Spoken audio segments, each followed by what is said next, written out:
Hey guys, this is Anne from Metal Wani, and today we're here with the legendary Jourgensen from Surgical Meth Machine and of course Ministry.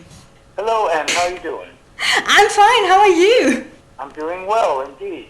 Alright, first of all, just to get started, where did you get the name from? I mean, Surgical Meth Machine is just as crazy as the album is.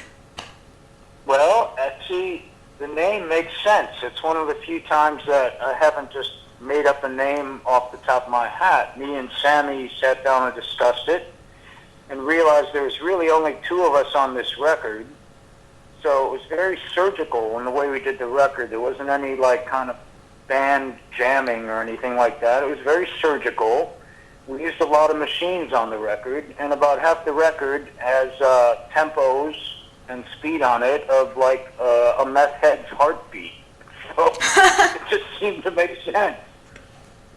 I mean, you could basically just sit back and relax these days, but still you come up with a new project after you stop with Ministry. Why do you still feel the need to continue and not just retire and do nothing? Well, what I do is every year I set aside 3 or 4 months to just go into the studio and record. Now, they're just ideas that are floating around in my head that I can't help that I'm getting. I'm receiving transmissions from the universe, and so I need to get them out of me. Otherwise, I can't perform my day-to-day functions, like going to the grocery store. Really? Or finding the remote control or anything. And so I have to get these ideas out of me, and so I book 4 months worth of studio time. And then when I go in there, I just record ideas. I don't know for what band or where it's going to go. Sometimes, at the end of 4 months, I'll listen to what I've done, and I'll go, you know what, that one might sound good for Ministry. Or you know what, that's a new band. Let's put that in the new category. Oh, that one's definitely Revco. I've got to do a Revolting. That one's perfect Revolting Cause.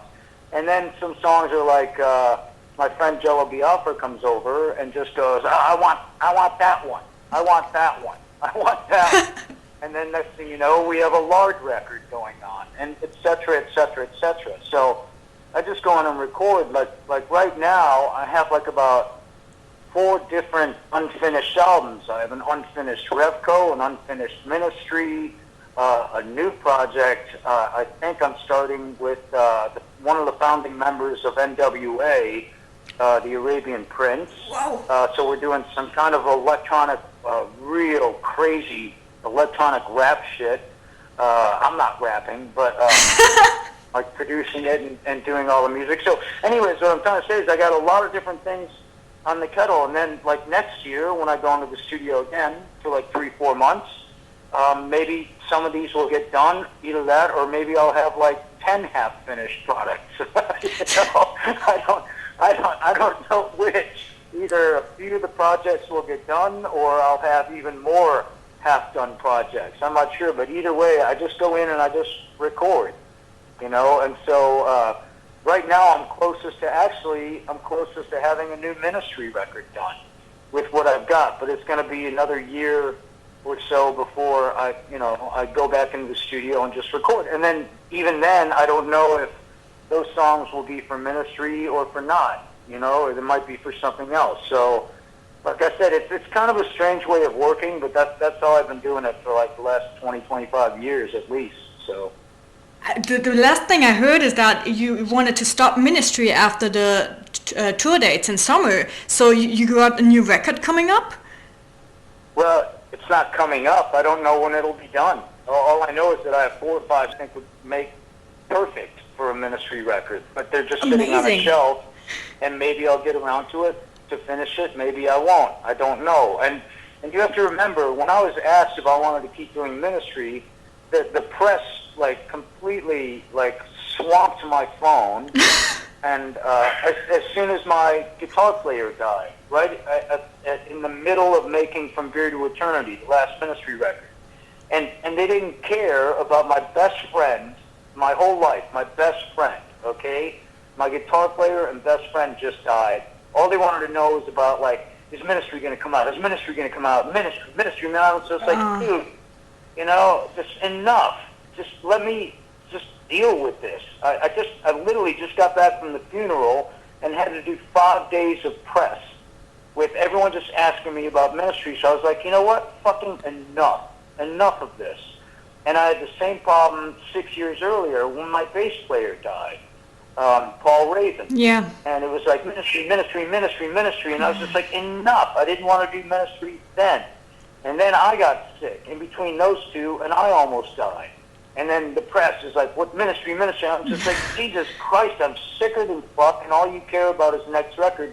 I don't want to do it. So I keep saying that. But then I keep going into the studio and writing stuff and go, you know what? That would sound good on a Ministry record.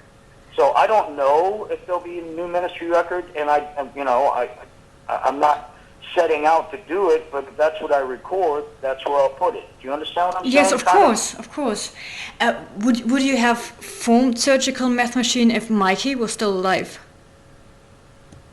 Well, actually, that was the inspiration for this album, was when he died. It was right after, literally 2 days after we just wrapped up doing basic tracks for that album. It was the last song on the album, and I believe it was Change of Luck was the last song on that album, and we just got done with it, and he left for Dallas to do a show with his old band, Rigor Mortis, and he died on stage at that show, and I was left there to mix the album, first go to the funeral, then come back and mix everything that we'd been working on for months.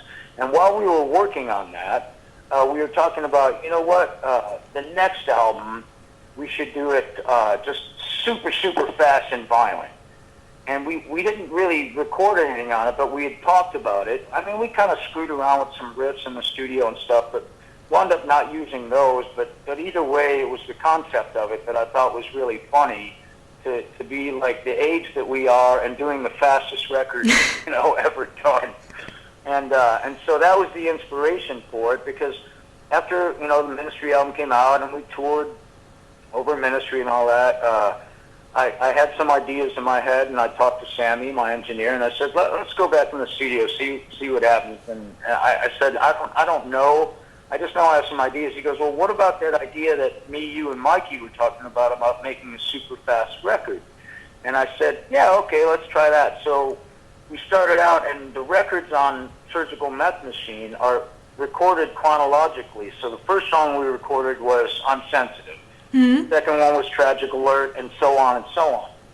So in the middle of making this record, I moved from Texas to California, and so we started up here again. And after about the six or seven songs, six or seven, we were like, well, marijuana is legal in California, at least under a doctor's, whatever, medical marijuana. So we went and got our medical marijuana cards, and next thing I know, the record went from super fast into super mellow, stoner hippie vibe. So it was like, what the fuck just happened? But it seemed right. It felt like really fun to do that. The last half of that record, which is really psychedelic, and we just decided to keep it. Whereas in other years, I would have like gone, no, we'll start a new band with this like psychedelic outlook, because this is really fun stuff, man. But instead, we just decided to keep it all in SMM and finish the record, and that's how you got this record. But it's great because you really feel that trip from really fast to slow and depressing, kind of. Could you actually imagine to play the songs live, especially the fast ones? Well, we were laughing about that too. It's like to be able to pull that off live, you'd almost have to be a meth head. I mean, there's some very difficult things, because I always think about that. Is after my 4 months of recording is up, I listen to all the stuff on, and some of the stuff I'm just like, there's no fucking way we could do this live, unless you just want to sit up there and lip sync to backup tapes or something. But Sammy and I talked about it, and there's a chance we could pull this off. It would take a lot of work, but it's not something I'm saying never, and it's not something I'm saying I'll do. It's just something that it may happen. You never know. I mean, it's quite a challenge. It would be fun, to do that. But the one thing that stops it in a way is that I don't like touring unless if you have a couple albums worth of material. I mean, just to go up and just do the album, you know, exactly, that would still be like 45 minutes, which is a short show. So I'd like to get another album under our belt. If we do another SMM album, I'd like to get another one, and then maybe start thinking about a tour.